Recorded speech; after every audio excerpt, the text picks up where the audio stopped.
Hi, in this video, we're going to show you a method you could use to hide the running indicator for programs that you have open in your taskbar on Windows 10. So you can see here we have this little blue line under each one that's open. Then if we open Chrome, for example, you can see we have the little bar there, and then when we close it, it goes away. And this will also show up if you're using dark mode. It'll just be a different color for the little lines underneath it.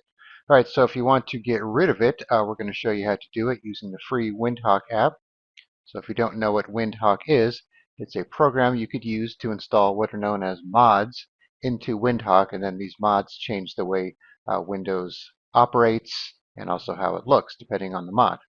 Alright, so once you install it, you'll have your home section which shows you any installed mods, and then featured mods, and then you have the Explore section here where you could browse some other mods, sort them by popular and top rated and so on. So the one we're going to be using is called Hide Running Indicator for Windows 10.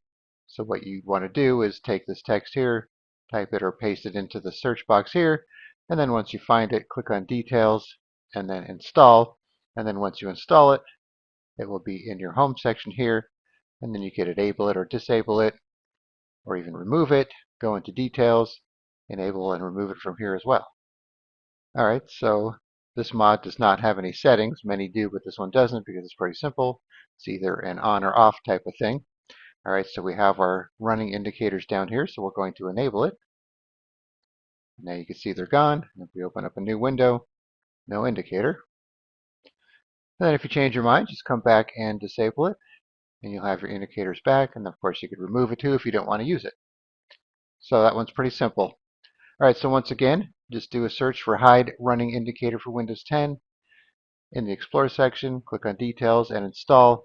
And then every time you install a mod, you'll get kind of a warning pop-up saying, make sure you trust it.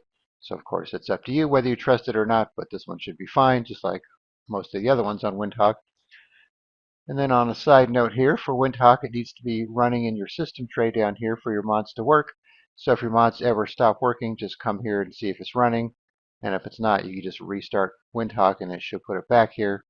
And it should also set it to start with your computer, so you shouldn't have to run it every time you log in. Alright, so I'll put a link in the description where you can download Windhawk and then just search for that mod, and that's all you got to do. Alright, thanks for watching, and be sure to subscribe.